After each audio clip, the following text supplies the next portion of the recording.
우리가 인생을 사는 동안 모든 사람들에게는 크고 작은 그런 고난들이 있습니다. 본문에서 다윗도 우리가 읽지 않았지만 1절부터 14절까지 그가 고난당하는 것에 대해서 괴로움을 하나님 앞에 호소하고 있죠.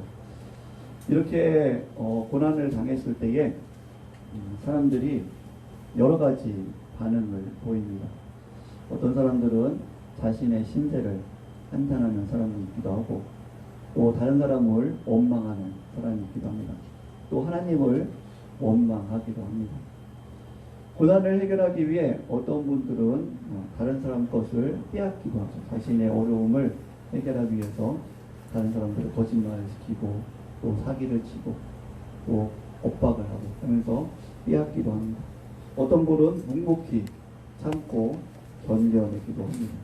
또 누구에게 도움을 받을 수 없을까 사람을 찾아다니기도 합니다.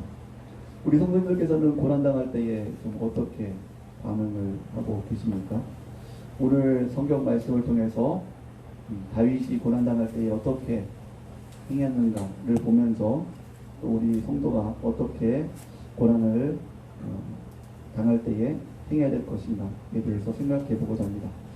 자, 첫 번째로 성도가 고난당할 때 어떻게 할 것인가. 첫 번째로는 하나님을 바라야 된다라고 말씀하고 있습니다. 그리고 오늘 읽은 15절 말씀 다시 한번 같이 한번 읽어보겠습니다. 15절 말씀입니다. 시작. 여호와여 내가 주를 바랄사오니 내 주 하나님이 내게 응답하시리이다. 아멘. 하나님께서 하나님의 자녀들을 정말 사랑하십니다. 그럼에도 불구하고 하나님의 자녀들이 고난당하는 것을 허락하시죠.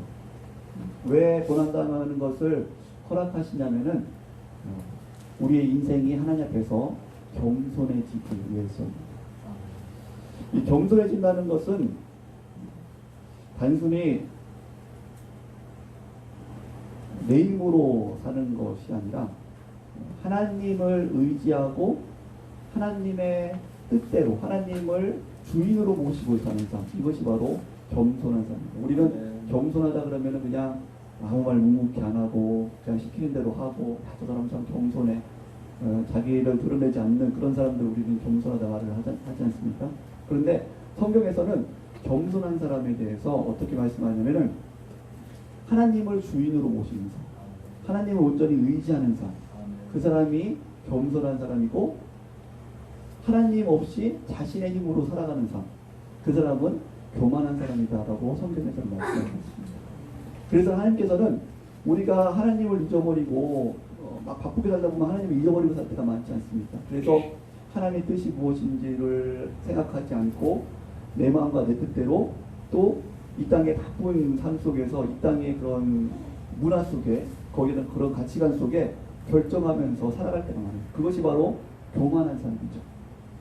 그래서 하나님께서는 하나님을 의지하고 겸손하게 하기 위해서 하나님이 내 인생의 주인이 내가 아니라 하나님이시구나, 하나님이 도와주셔야 되는구나 라는 것을 알게 하기 위해서 고난을 당합니다. 그래서 우리가 기도하지 않다가 바쁘게 살고 뭐 잘 될 때는 기도하지 않아요. 잘. 그러다가 고난이 닥치면 어떻게 됩니까? 그때는 기도하죠. 참 이 부분은 고쳐야 될 부분인 것 같아요. 우리가 평소에도 하나님 앞에 겸손히 기도하고 의지하는 삶을 사는 사람들은 고난을 하나님께서 허락하지 않죠. 왜냐하면 겸손하게 사니까. 그런데 하나님을 잊어버리고 바쁘게 살면은 하나님께서는 너 내 멋대로 교만하게 사냐? 너의 주인은 나야. 하나님의 뜻대로 살아야 돼. 라는 것을 알게 하기 위해서 잠깐 고난을 허락하시죠. 고난은 하나님께서 허락하시는 거예요. 근데 고난을 누가 주냐면은 궁극적으로 마귀가 주죠. 마귀가 우리를 마귀가 욥을 시험했던 것처럼 마귀가 우리를 이렇게 고난을 주는. 근데 하나님께서 그것을 허락하시죠. 하나님을 더욱더 의지하고 겸손하게 하시기 위해서입니다. 자, 이렇게 어려운 가운데서 많은 사람들은 시련과 좌절이 닥치면, 고난을 닥치면은 자신의 힘으로 그것을 극복하려고 노력합니다. 세상에 많은 사람들, 대부분의 사람들은 자신의 힘으로 그것을 극복하려고 노력합니다. 그리고 그것을 자신의 힘으로 극복하려면은 극복하고 나면은 어떻게 될까요? 겸손해지는 것이 아니라 더욱더 교만해지죠. 이것은 어떻게 보면은 잘못된 부작용입니다. 고난을 통해서 하나님께서는 겸손하게 하시려고 하는데 자신의 힘으로 그것을 이기려고 하면은 오히려 고난을 이긴 다음에도 교만해질 수가 있죠. 고난을 이긴 다음에도. 오늘 다윗을 보십시오. 여러분, 다윗은 얼마나 힘과 지혜와 용기가 있던 사람입니까? 어릴 때부터 골리앗을 이겼던 사람입니다. 어릴 때부터 전쟁에서 승리했던 사람입니다. 10대부터 전쟁에서 승리했던 사람입니다. 그러니까는 얼마나 힘과 용맹함, 그런 것들을 따를 사람이 없죠. 그리고 주변에도 좋은 사람들이 엄청 많았습니다. 지혜로운 사람들, 돈 많은 사람들, 뭐 건장한 사람들, 용사들, 다윗만큼 주변에 좋은 사람이 많은 사람이 없었죠. 그런데도 불구하고 다윗은 고난을 당할 때에 철저하게 하나님을 의지하는 것을 볼 수 있습니다. 15절 말씀처럼 여호와여 내가 주를 바랐사오니 내 주 하나님이 내게 응답하시리이다. 우리 성도가 고난을 당할 때에 우리가 먼저 생각나는 사람들이 있죠. 먼저 생각나는 일들이 있습니다. 이것은 이렇게 해야겠다. 그런데 우리가 하나님께서 고난을 주신 이유는 겸손하게 하나님을 더욱더 의지하게 하는 것이 목적이기 때문에 단순히 고난을 벗어나는 것이 목적이 아니라 하나님을 겸손하게 의지하는 것, 그것이 목적이기 때문에 성도는 다른 것을 의지하는 것이 아니라 다윗이 오직 하나님만 바랬던 것처럼 하나님께 나가는, 하나님을 의지하는 그런 성도가 될 줄 믿습니다. 자, 두 번째로 성도가 고난을 당할 때에 어떻게 행해야 될까? 바로 죄를 자복해야 됩니다 라고 말씀하고 있습니다. 17절 18절 말씀 같이 한번 읽어보겠습니다. 17절 18절입니다. 시작.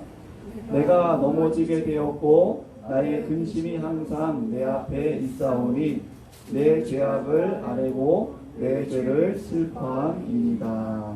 아멘. 오늘 17절 18절 보니까는 그 고난당할 때에 다윗이 하나님을 의지하면서 무엇을 고백하냐면은 내 죄를 아뢰고 내 죄를 슬퍼합니다 라고 다윗이 고백합니다. 다윗이 죄를 지으면 얼마나 많이 지었을까요? 오히려 죄를 지은 것보다는 하나님 앞에 선을 행한 것이 더 많았을 것입니다. 우리는 하나님 앞에 선을 이제 행하다 보면은 어떤 생각을 하냐면 내가 이렇게 하나님 앞에 선을 그래도 많이 행하는데 다른 사람들보다는 내가 선을 행하는데 내가 조금 죄 지은 거 하나님 이거 덮어주지 않을까? 이 정도는 하나님께서 덮어줄 수 있지 않을까? 라고 생각을 합니다. 우리는 보통 그런 거 생각하잖아요. 우리 친구들도 부모님께 잘해드리면 내가 잘못했을 때에 부모님이 그걸 혼내길 바래요? 혼내지 않기를 바래요? 내가 잘한 일이 많아 부모님께. 그러면은 내가 잘못한 거 뭐 하나 있어. 그럼 혼내길 바라요? 혼내지 않기를 바라요? 그렇죠. 혼내지 않기 바라죠. 아니 엄마 아빠 내가 얼마나 잘했는데 방청소도 하고 뭐 설거지도 하고 내가 잘했는데 또 물컵 하나 엎지른 거 가지고 거짓말한 거 가지고 뭘 이렇게 혼내요. 내가 잘한 게 더 많은데 그렇게 생각할 때가 참 많잖아요. 그렇죠? 어떻게 보면 다윗이 잘한 것이 더 많아요. 그리고 죄는 좀만 행했어요. 그런데도 불구하고 하나님께서는 고난을 허락하세요. 왜 그러냐면은 하나님께서 죄를 거룩하신 하나님께서 죄를 너무너무 싫어하시기 때문에 하나님께서는 우리가 거룩하신 하나님을 닮아서 거룩한 자녀가 되길 원하세요. 그러면은 죄가 점점 많아져야 될까요? 적어져야 될까요? 죄가 점점 적어져야겠죠. 그래서 우리는 하나님께서 고난을 통해서 우리의 죄를 보게 하세요. 우리가 고난당하지 않을 때는 우리가 죄가 없다고 생각해요. 내가 그래도 잘하는 거니까는 하나님께 복 주시는 거야 라고 생각해요. 근데 고난당하면 우리는 내가 하나님 앞에 무엇을 잘못했을까 라고 자신을 돌아보게 되죠. 그러면서 하나님 앞에 더욱더 옛날에는 죄가 아니었다고 생각했던 것들이 죄인 것을 알게 돼요. 내가 이것도 죄였군요 하나님 라고 이렇게 고백을 하게 됩니다. 1절 2절 말씀 보면은 하나님께서 죄를 얼마나 싫어하시는지에 대해서 말씀하고 있습니다. 여호와여 주의 노하심으로 나를 책망하지 마시고 주의 분노하심으로 나를 징계하지 마소서. 주의 화살이 나를 찌르고 주의 손이 나를 심히 누르리이다 라고 말씀합니다. 그만큼 하나님께서는 죄를 너무너무 싫어하시는 거예요. 왜냐하면 거룩하신 분이기 때문에 거룩하신 만큼 죄를 싫어하시는 분이 하나님이세요. 그래서 우리는 조그만 죄, 하나님 이거 조그만 죄 이거 넘어갈 수 있잖아요. 그런 생각을 버려야 됩니다. 조그만 죄라도 철저하게 하나님 앞에 회개하는 삶을 살아가야 되죠. 다윗은 고난과 아픔, 그런 고통을 1절부터 14절까지 호소합니다. 구체적으로 보면은 어떻게 호소하냐면은 내 살이 성한 곳이 없습니다. 내가 피곤하고 상하고 불안하여 신음합니다. 내 기력이 쇠하고 눈이 침침합니다. 친구들과 친척들, 사랑하는 자들이 내 어려움을 모른 척합니다. 다 떠나갑니다. 원수들은 나를 죽이려고 음모를 꾸밉니다. 네. 참 많은 고난들이 다윗에게 있습니다. 그런데 이러한 고난 가운데 다윗은 자신에게 닥치는 시련을 부정적으로 원망하고 불평하고 환경을 탓하고 이렇게 부정적으로 관점에서 보지 않고 오히려 고난을 통해서 내가 자신의 내 죄를 보게 됐습니다 라고 고백하고 있다는 거죠. 3절부터 5절 말씀 우리 같이 한번 읽어보겠습니다. 3절부터 5절 말씀입니다. 같이 읽어보겠습니다. 시작. 주의 진노로 말미암아 내 살이 성한 곳이 없사오며 나의 죄로 말미암아 내 뼈에 평안함이 없나이다. 내 죄악이 내 머리에 넘쳐서 무거운 짐 같으니 내가 감당할 수 없나이다. 내 상처가 썩어 악취가 나오니 내가 우매한 까닭이로소이다. 아멘. 내 상처가 썩어 악취가 나오니 내가 우매한 까닭이로다 라고 다윗이 고백합니다. 우리가 보통 죄라고 하면 세상에서는 어떤 윤리적이고 도덕적인 것을 해하는 그런 범죄, 행위를 죄라고 얘기를 합니다. 그런데 오늘 다윗은 무지함, 연약함, 그걸 통해서 내가 지은 잘못된 결정, 잘못된 행동, 이것도 하나님 죄입니다 라고 다윗이 고백하고 있다는 것이죠. 하나님의 뜻을 모르고 내 뜻대로 결정하고 무지함으로 인해서 잘못된 결정을 하고 잘못된 행동을 하고 이것이 다른 사람에게 피해는 주지 않았지만 그것이 하나님의 뜻대로 행하지 못한 그러한 결정과 나의 이런 무지함, 이것이 죄이다라고 다윗은 고백을 하고 있습니다. 성도는 고난의 원인을 환경으로부터 찾는 것이 아니라 우선 자기 자신으로부터 찾아야 됩니다. 자기 자신. 성도는 선으로 악을 이기는 사람입니다. 선으로 악을 이기기 위해서는 더욱더 지혜로운 사람이 되어야 되고 더욱더 하나님의 뜻대로 바르게 결정하고 행동하는 사람들이 되어야 됩니다. 이 선으로 악을 이기는 것이 쉽지 않습니다. 그러기 위해서는 우리가 무지함, 죄악을 따라서 행하는 이 땅의 잘못된 습관을 따라서 행하는 잘못된 습관을 따라서 결정하는 그러한 무지함의 죄에서 벗어나야 될 줄이 있습니다. 우리가 이제 나중에 점점 이제 어른이 되고 성숙해지면은 그런 생각을 하죠. 야, 내가 옛날에 왜 그런 결정을 했을까? 참 어렸다. 그런 생각들을 합니다. 우리 친구들도 그런 생각 한 적 있어요? 아, 내가 왜 그때 유치원 때 그런 걸 했지? 그런 결정을 했지? 후회한 적이 있어요? 있죠. 예. 성숙하고 나면은 좀 더 지혜가 생기면은 아, 내가 왜 그때에 그렇게 잘못 결정을 했지? 잘못 판단을 했지? 잘못 행동을 했지? 이것을 그런 잘못된 행동과 결정으로 지금 많은 고난당하는 것에 대해서 후회하는 그런 경우들이 있습니다. 우리가 그런 것들을 볼 때마다 하나님께서는 이것이 자신의 죄로 인해서 나온 결정이다. 고난의 그런 결과다라고 말씀하고 있죠. 다윗도 역시 정말 선하게 살려고 노력했지만 그런 무지함들이 있었고 그로 인해서 잘못된 결정을 한 것이 있었고 그로 인해서 고난당하는 것들이 있었죠. 특별히 다윗이 정말 우리아의 아내 바세바를 보고 정욕이 일어나서 그때 잘못된 결정을 하죠. 그것은 어떻게 보면 왕으로서 당연한 결정이라고 생각했을 거예요. 왕으로서 내가 할 수 있어 라고 생각할 수 있어요. 그런데 그거는 무지한 죄악된 정욕에서 오는 그런 잘못된 결정이죠. 그걸 통해서 어떤 결과들이 일어났습니까? 첫째 아들이 죽고 또 압살롬이 반역을 일으키고 또 이로 인해서 정말 궁에서 쫓겨나고 엄청난 고난들을 당하게 되죠. 잘못된 결정으로 엄청난 고난들을 당합니다. 그 이유는 나의 무지함과 부족함과 연약함이었다는 거죠. 다른 사람을 탓할 일이 아니라 먼저는 나의 죄 때문이었다는 것을 다윗이 고백하고 있는 것입니다. 그래서 아까도 말씀드렸듯이 하나님께서 우리에게 고난을 주신 이유는 우리를 미워해서일까요?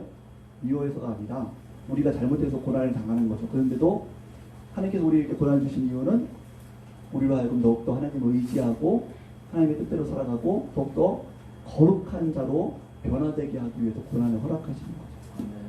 그렇기 때문에 내 자신을 고난당할 때에 내 자신의 죄를 발견하는 것이 매우 중요합니다. 다른 사람들을 원망하고 불평하고 하나님을 원망하면은 그 고난을 통해서 자기가 더 어렵게 돼요. 더 교만해지고 더욱더 큰 죄를 범하게 되는 것이죠. 그래서 우리는 고난의 유익, 하나님께서 주시는 고난을 잘 이겨내기 위해서 자신의 죄를, 자신을 살펴보는, 고난을 당할수록 자신을 살펴보는 자가 되어야 됩니다.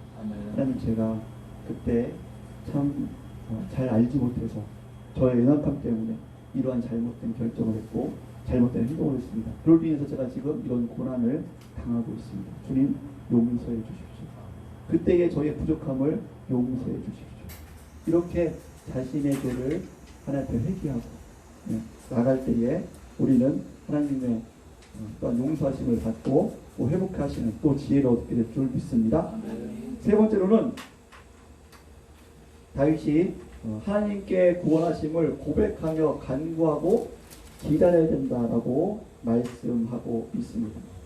우리 22절, 21절과 22절 말씀 같이 합독해서 읽어보겠습니다. 21절, 22절 같이 합독하겠습니다. 시작. 여호와여 나를 버리지 마소서. 나의 하나님이여 나를 멀리하지 마소서. 속히 나를 도우소서. 나의 구원이시여. 아멘. 나의 구원이시여. 주 나의 구원이시여. 우리가 고난당할 때에 다윗의 주변에 참 좋은 사람들이 많이 있죠. 그럼에도 불구하고 다윗은 이 고난은 하나님만이 도우실 수 있습니다. 주 나의 구원이시여. 하나님만이 나의 구원이십니다. 라고 하나님 앞에 도움을 구하고 하나님께서 역사하실 것을 기다리고 있는 그러한 다윗의 모습을 볼 수 있습니다. 물론 우리가 고난당할 때 우리가 행해야 될 것들이 있습니다. 우리의 책임들이 있죠. 사람의 관계 문제에 있어서, 돈 문제에 있어서, 사업의 문제에 있어서 어떤 내가 해야 될 책임에 최소한의 책임들이 있습니다. 그것들은 내가 해야 되죠. 그것까지 하나님께 맡겨서는 안 됩니다. 그것은 해야 되죠. 내가 잘못한 인간과의 관계 문제, 어떤 용서를 구할 것이나 아니면은 어떤 철저하게 어떤 것을 행할 것, 끊고 또 맺을 것, 어떤 부분들을 행해야 될 것들은 내가 행해야 돼요. 하나님의 지혜를 구하고 용기를 구하고 해야 돼요. 그렇지만 내가 할 것을 하지만 이 고난이 온전히 해결되기 위해서 궁극적으로 하나님께서 도와주셔야 될 게 있습니다. 우리가 할 수 있는 것은 최소한이에요. 하나님께서 도와주셔야 돼요. 그래야지만이 우리의 고난이 온전히 해결될 수 있습니다. 그래서 다윗은 하나님 앞에 기도하고 회개하고 또 해야 될 부분을 최소한으로 한 후에 그 다음에 하나님이 나의 구원이십니다 라고 하나님께서 역사하실 것을 기대하면서 인내하고 기다리고 있는 것을 볼 수가 있습니다. 시편 127편 1절에 보면은 이렇게 말씀합니다. 여호와께서 집을 세우지 아니하시면 세우는 자의 수가 헛되며 여호와께서 성을 지키지 아니하시면 파수꾼의 깨었음이 헛되도다. 아멘. 아까도 말씀드렸듯이 고난을 단순히 이걸 피하려고 고난을 피하려고만 해서 내 방법대로 하면은 그 고난이 잠깐 어떻게 해결되는 것처럼 보일 수가 있어요. 그렇지만 그것은 온전한 해결이 아니라 더 큰 문제를 일으킵니다. 하나님께서 해주시지 않으면은 완전한 고난의 해결이 있잖아요. 그렇기 때문에 우리는 하나님을 기다리는, 하나님의 도움을 구하고 하나님을 기다리는, 하나님께서 어떻게 행하실까라는 것을 기다리면서 소망하는 그러한 믿음의 자세가 있어야 될 줄 믿습니다. 말씀을 마치겠습니다. 모든 사람은 크든지 작든지 다 고난이 있습니다. 고난이 없는 사람이 없습니다. 저 사람은 참 고난이 없는 것 같아. 좋아 보이는 사람이 있더라도 그 속을 들여다보면은 다 고난들이 있습니다. 자, 이렇게 사람들은 고난이 해결되어 안정 찾는 것을 많은 사람들이 목표로 삼습니다. 빨리 고난이 해결돼서 안정을 찾아야지. 이것이 목표예요. 그렇지만 하나님께서 성도들에게 고난을 주신 이유는 단순히 미워서 벌로 주시는 이유가 아닙니다. 그 고난을 통해서 세상을 의지하지 않고 자신을 의지하지 않고 자기 뜻대로 살아가지 않고 자기가 주인인 것처럼 살아가지 않고 교만하지 않고 겸손하게 하나님이 주인이십니다. 하나님이 도우셔야 주셔야 됩니다. 사람이 의지하는 것이 아니라 하나님만을 의지합니다. 이렇게 겸손한 삶을 살게 하기 위해서 하나님께서 고난을 주신 줄 믿습니다. 또한 자신의 죄를 회개하고 그동안 몰랐던 자신의 죄. 하나님, 나는 정말 윤리적이고 도덕적으로 남에게 해 끼치는 것만이 죄라고 생각했는데 그것이 아니라, 그것뿐만 아니라 내가 알지 못해서 내 정욕으로 잘못, 하나님의 뜻이 아니라 내 정욕으로 잘못 결정했던 것, 이것도 역시 죄였군요. 내가 주관자가 되어서, 하나님이 주관자가 아니라 내가 주관자가 되어서 결정하고 행동했던 것, 이것들이 다 죄였군요. 그런 잘못된 결정과 행동 때문에 내가 지금 이런 고난을 당하게 됐군요. 하나님, 저희의 무지함과 연약함을 용서해 주십시오. 하나님, 더욱더 매 순간 하나님의 지혜를 구하며 하나님께서 원하신 뜻대로 순종하며 나가겠습니다. 이렇게 성숙되는 모습으로 우리가 나아가야 될 줄 믿습니다. 또한 고난을 빨리 이겨내기 위해서 우리는 조급할 때가 많아요. 그렇지만 하나님께서 행하실 일들을 기대하면서 소망하면서 믿음으로 인내하고 또 기다리고 그 속에서 정말 하나님께서 내가 생각지 못한 놀라운 방법을 해결해 줄 줄 믿습니다. 그걸 통해서 우리는 정말 하나님께서 온전히 해결해 주십니다. 내가 했으면 더 크게 일이 벌어졌을 텐데 하나님께서 해주셔서 이 일이 온전히 해결되었습니다. 하나님, 영광을 받아 주셔서 감사드립니다. 이렇게 고백할 수 있는, 그래서 믿음이 더욱더 고난 가운데서도 더욱더 믿음이 커갈 수 있는 우리 성도님들 되시기를 주의 이름으로 축복합니다. 기도하시겠습니다.